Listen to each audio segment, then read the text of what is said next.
senior thesis time. Yeah. And what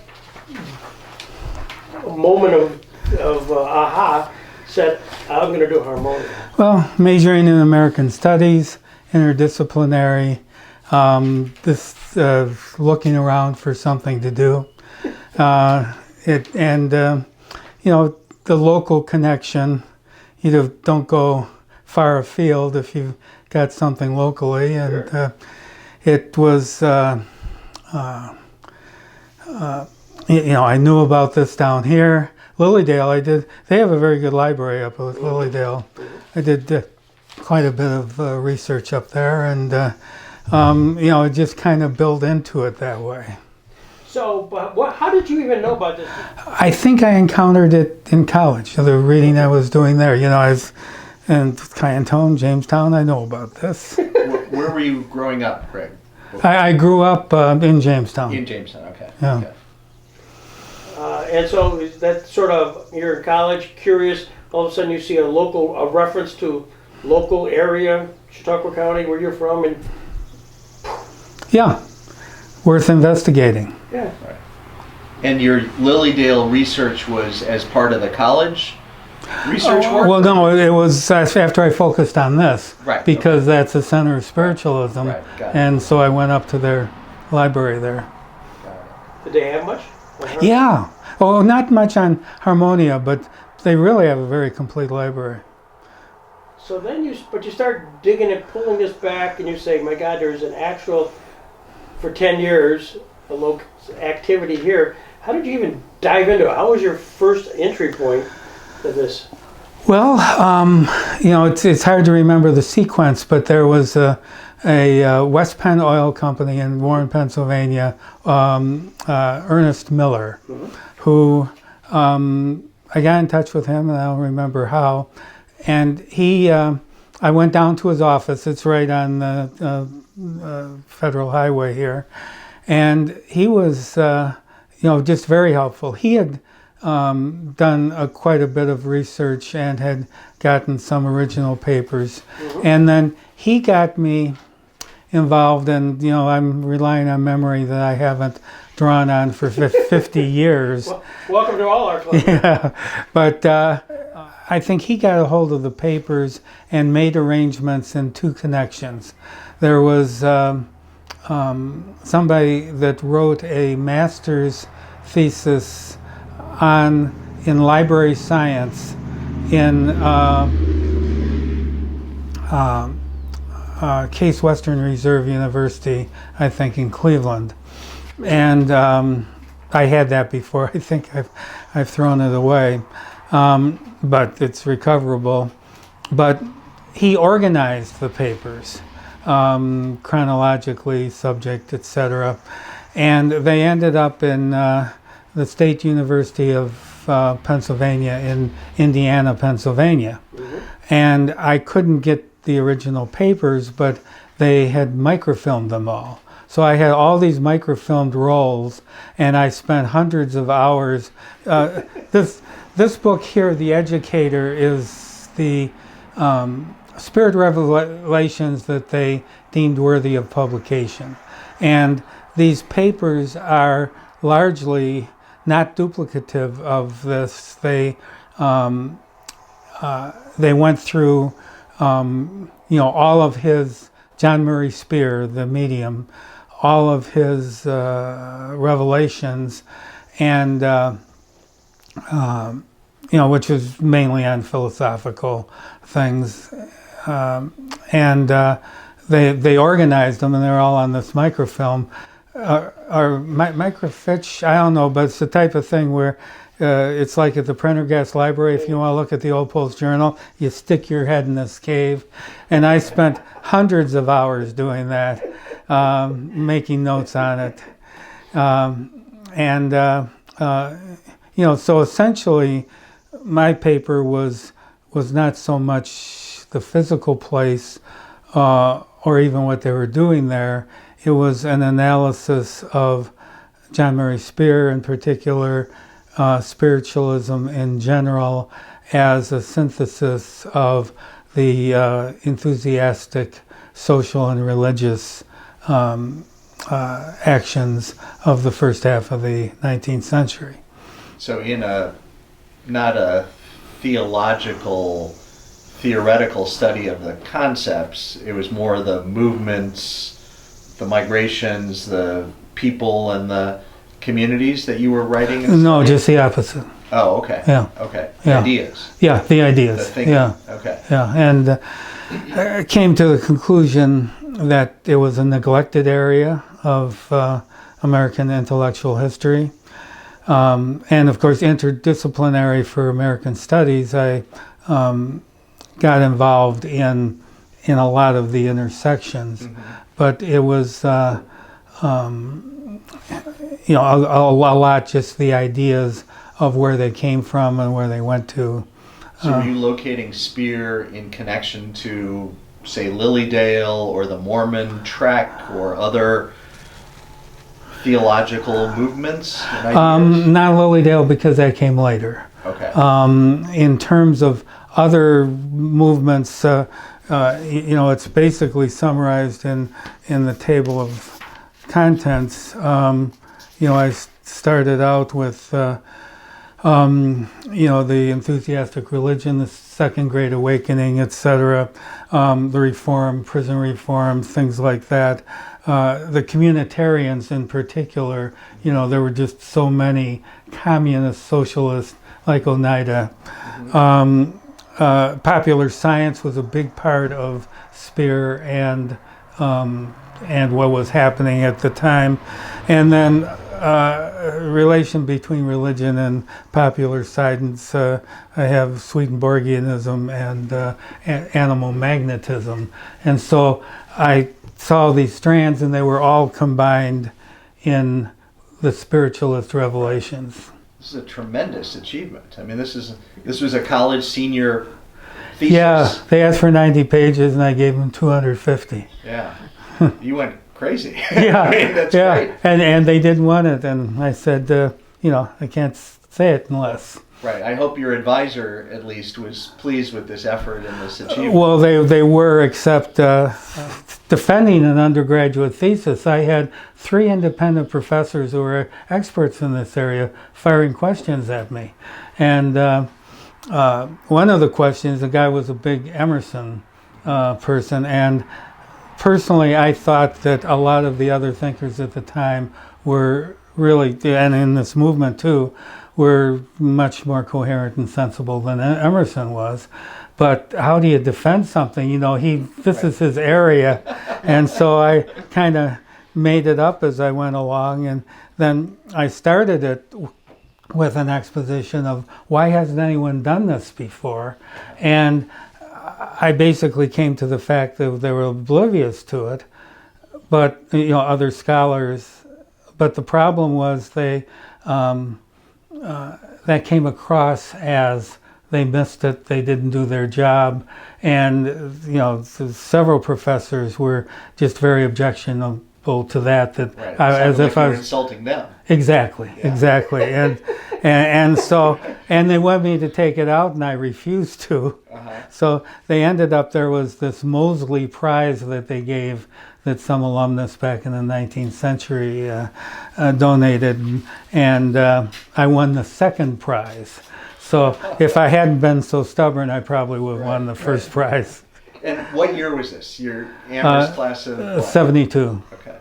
So, did you get into your studies there about the John Murray Speer moment when the association of the beneficence? I mean, did you talk about that? I mean, just think about. I mean, when you read about it, all of a sudden he gets this revelation, and he's talking about this association, and the beneficence group is, we're talking Socrates, we're talking Jefferson, and he's got these advisors. Yes. Gathering together someplace, helping him and directing him, and he's the chosen one. I know I'm overstating that, but not by much.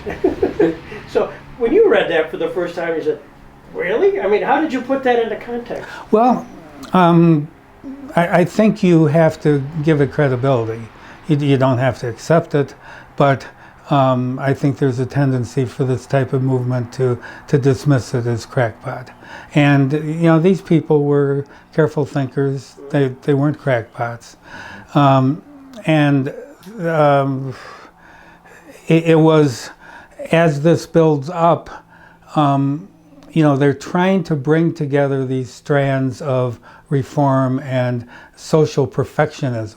Perfectionism was a big word for them.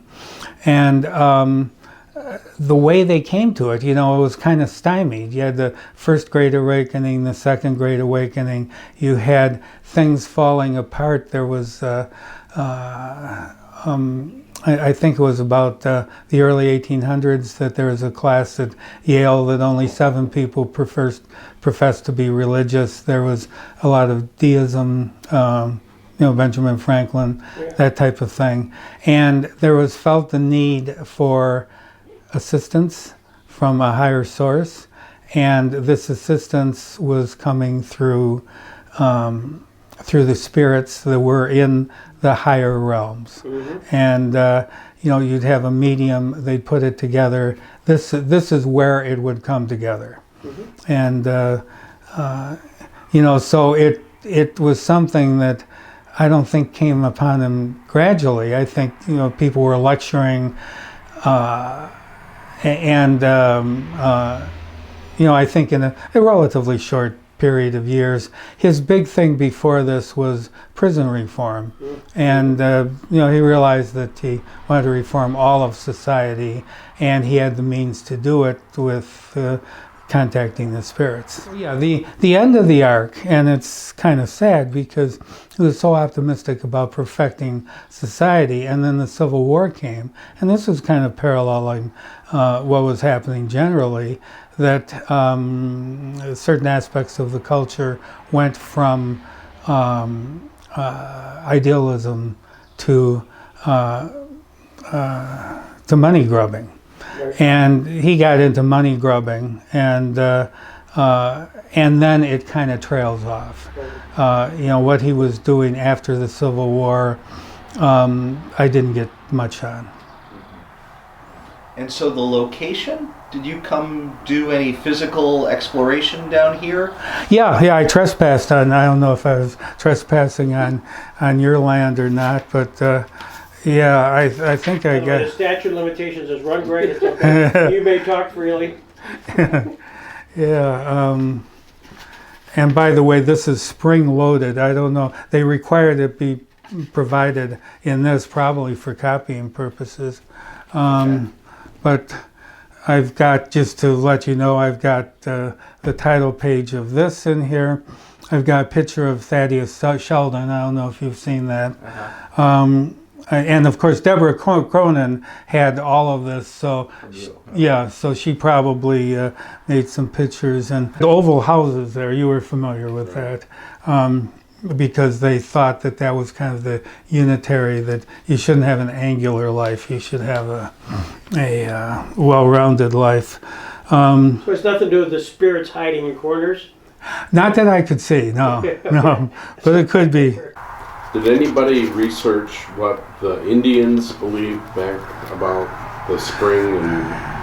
They had things they said about it, but it didn't seem to be credible. It almost seemed to be that they were imagining things that the spirits were telling them.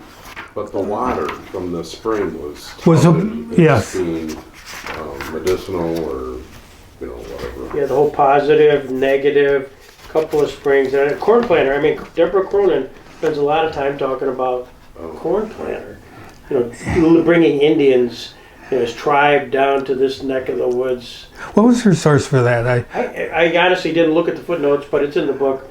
Yeah. There's a lot of corn planter. That's probably the way it is now, isn't it? The entrance to the cave. I don't know, because I've never been there, I guess. Oh, okay. This was...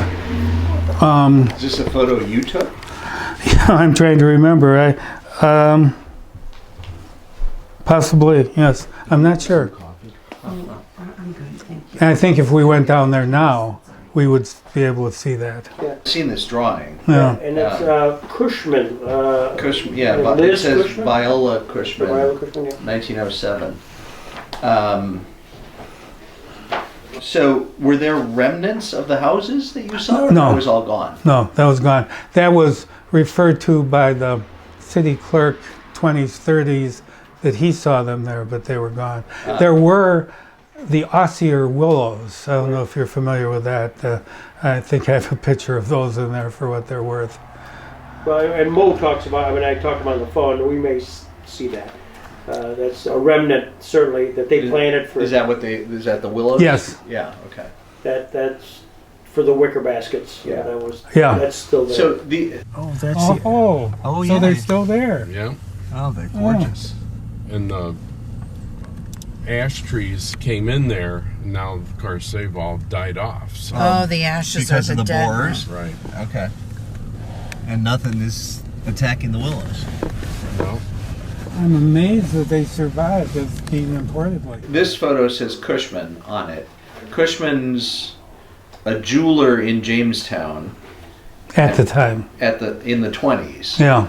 And I think these photos were taken then or maybe earlier, something about his daughter and photos maybe 20, 30 years earlier. But you somehow got your hands on these historic photos. Yeah, and 50 years ago, I'm not remembering. but- Right. That's tremendous. Yeah. So William Bailey was someone who was a Jamestown person, and in 1924 was part of this thing called the University Club, which was kind of a intellectual gathering of Jamestown people. And Robert Jackson was part of it, William Bailey was part of it, and they would sort of pick topics, write papers, have meetings, and they came down here, and on the site in 1924 had a program, and Mr. Bailey wrote a paper, and Jackson commented on the paper and so forth. You have his comments? No, no. I have Bailey's paper. But Yeah, I not think I saw that Jackson's papers, Jackson's comments. But like the Boy Scouts built bridges and cooked hot dogs and set up folding chairs, and they had a whole program down here on the site in 1924. So you probably have mined all of that as part of your research. too. Some of it, yes. Yeah. When you walked around, trespassing on Mo's property or somebody's property, did you get a sense when you were having researched it that it meant a lot more walking around and sort of trying to identify areas where your man, John Murray Spear, There wasn't much to identify. That cave, right? which I assumed, I looked at it and had read about it in detail, but that was the only real evidence of it. There was a cabin down there. That wasn't too far from the cave. But very little remnants of anything. It was imagination rather than observation. Did you feel it? No, I guess I didn't get into it quite as much as that. If I would have started to be converted, that would have been a problem for my objectivity. Now, 50 years later, you look at this book, and here we are, ready to at least look another view of Harmonia. What's your sense of it all? Well, my sense of it is that it justified, my initial interest in it. That it, it really was a synthesis of the general ideas of the spiritualism, and intellectually, which is mainly what I was dealing with here in terms of the history of ideas. It was,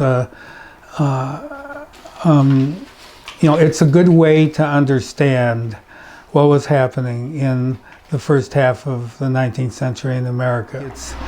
There's a tendency to concentrate on high culture, Emerson, Thoreau, etc. Whitman, who fulfilled Emerson's prediction of the great American poet that was going to arise, but really, this is what was happening with the people, not with the upper classes in Boston. do you put credibility into the fact that 5 or 10,000 people came that one summer? I think so, but it depends on the type of credibility. It's I think it was an enthusiasm, which is one of their words, and I start talking like the 19th century after a while, but it was like going to Woodstock, exciting things. People are talking about it. It's a week or a weekend. I forget how long the convention was, but a week or a weekend out where you can do interesting things and kind of get philosophy and free love in one package. It's I think it was that type of thing as opposed to a serious lifelong. The spiritualism in America, it's hard to imagine. Where did they all come from? This is like Buffalo, Pittsburgh, the Western Reserve? I think New York City too. New York City. Okay. Yeah. And they, I don't have any basis to really believe or disbelieve the figures. It seems like they're probably overstated. Just think of fitting 5 or 10,000 people in there. I mean, just the difference between 5 and 10. Yeah. Right. Yeah. I've seen reference to some hotel being part of the property at some point in time, maybe in connection with the convention, but obviously it wouldn't hold 5,000 people. Yeah. And I think there was a plan to build one, but as far as I can tell, it never occurred. There's reference to the property was owned by Chase, John Chase, and part of the lore is John Chase, who owned it, wife and daughter had the vision regarding the location and the Celtic Indians and the burying, and that was the kind of it was really the Chases. So kind of the digging into at 45 degrees. And there's going to be valuable things down there. Yeah. And it really flooded, and from what you said, getting the flooding out once they hit the vein, even with more modern techniques, was not successful. Yeah. Mo, in some of the newspaper stories from 1924 about the William Bailey reading his paper, Boy Scouts gathering, there's a reference to, at one of the springs, seeing foundation stones of the old hotel. And there's also a reference to, at the state line, finding a 150-year-old, so about 1775, crudely carved marker with the state names that basically says P-A-N-Y or something like that. There's reference to that Chase and another guy, second name, built a 30-room hotel. So there's a 30-room hotel there that they built and was used to house. There are small conventions, kind of weekend events, there, and people would come during the summer. So it was. It was an Athenaeum hotel, but there was something that was built there, and it's interesting. And in the Thaddeus Sheldon papers, the prelude to it, they talked just a little bit about harmonia, and some of the ideas included a perpetual motion machine, which got destroyed in Randolph. I don't know if you know that story. Thaddeus Stevenson farm, they had this perpetual motion machine located there, and it got a bunch of guys vandalized it and just destroyed it. Yeah, a woman in Boston gave birth to that. Yeah, they had the idea that there wasn't that distinction between inanimate and animate objects, and she had birth pains in giving birth to this machine. Yeah, and so it got destroyed. The curing of disease by magnetic waters, there were positive, negative. So every disease anybody had was either identified as a negative disease or a positive disease. And you could take the opposite water, that they had at the springs with soap, put it on, and they'd actually, part of the money grubbing, they actually could send a letter and $2, and they'd send you a vial of the water. the appropriate water. So you could do it at home. Yeah, yeah. Okay. So that was the $2 bit that was going on in the 1850s. So these guys were, it wasn't purely spiritual moments. These are kind of opportunities. And, I guess that was always the part that was kind of exaggerated to me, not exaggerated, but kind of, that was the tone that, it was all fraud, and they were just hawking water and, snake oil and... I think as time went on, it became that more and more. Right. Mm-hmm. they had to fund it, and then of course part of this. And by the way, Thaddeus Sheldon was part of it. He was reputed to be a wealthy man. Yeah, in Randolph, and he together with a guy out of Cleveland also kind of really funded it. The manufacture of sewing machines. Oh, that was a big thing then. That was a big thing. Yeah. That came after. That sort of came a little bit after, didn't it? Yeah. Each part of this is, I think, right, feels right, and it's impressive. You're taking seriously the philosophical, spiritual commitment and, the kind of economic enterprises, but also being a little bit suspicious of, like people getting carried away and selling, snake oil. It's all part of a connected arc. Yeah, and it's all representative. It's not just this small group of people. Right. Harmony was interested in practical ideas as well as idealistic plans for a utopian world with reforms in government, education, business, and marriage. So you got the John Murray Spear, who's sort of that intellectual. Then you got guys like Chase and Thaddeus Stevens saying, maybe there's something here that's, can be economically beneficial to a lot of people. And that was going on too. Yeah, and the Spirit revelations later were much about how to make money in the post-Civil War time. Mm-hmm. And at the same time, that was very popular because so many people, family members died and they never had a chance to really say goodbye or anything. It was just died in the Civil War, so there was this real if there was a way to kind of communicate. Well, that was a huge thing. I mean, it wasn't just that they died, but the remains never came home. They died at Antietam, and like 21-year-old boy, and he's gone. Yeah. And this is a way to sort of deal with that grief and maybe believe in a continuing contact. It makes sense. Have you ever been to a seance in Lilydale? Mm-hmm. I never have. It's revelatory. It's worth going to if you get a chance, because it's just that atmosphere. Well, I'll tell you a brief Lilydale story. Years afterwards, after I came back here, as you know, I did a lot of municipal sewer and water work, and I was representing the town of Pomfret on the Lilydale sewer district, and we were rebuilding a good portion of that was originally built in 1912. And they didn't have any as-built drawings or maps. We didn't know where the lines were. And so I said, very straightforward, because I do take it seriously, I said, could you contact the spirits and ask them where the sewer lines are? And and their response was, the spirits are concerned with philosophical things, not sewers. They don't do municipal plumbing. That's really good.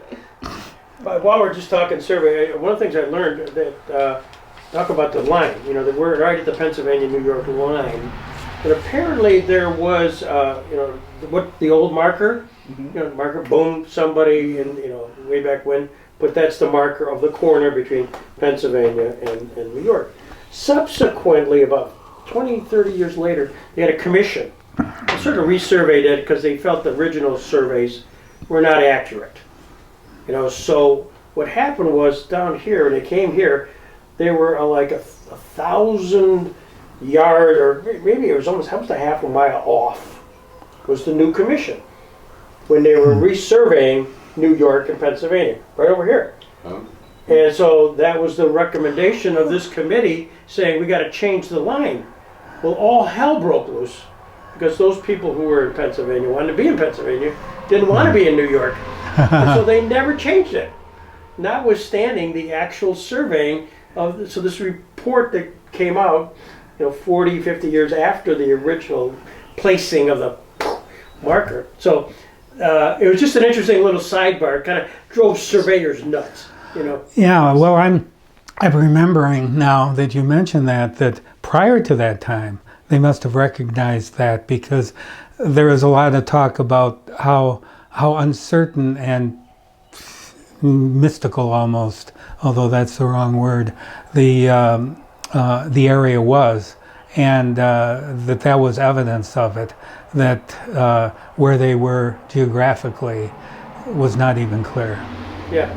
So Greg Yaw, who was the ultimate real estate guy, this would have driven him. So to this day, there are people who live in Pennsylvania. They've just been. Yeah. They co-opted it. Yeah. They adverse possession. Yeah. I find fascinating that so few people in our area know about it, let alone curious about it.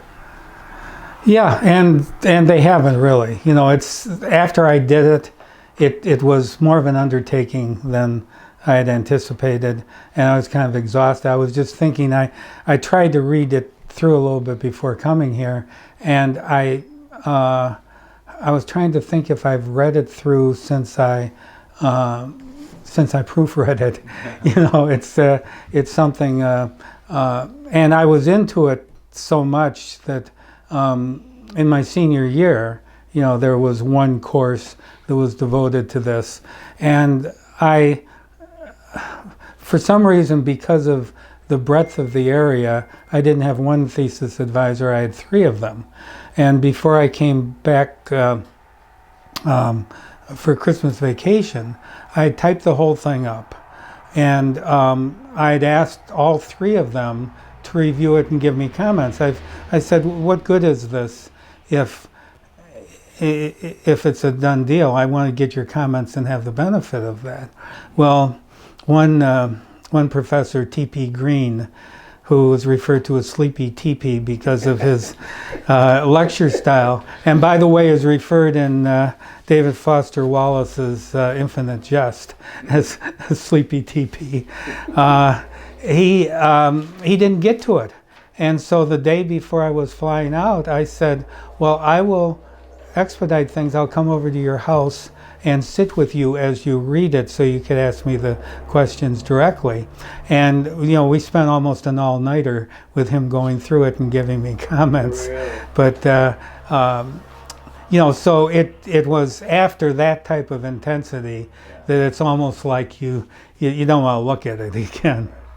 Well, you were a very mature, intense college student. This is very impressive. The professor likes to hear about students like this.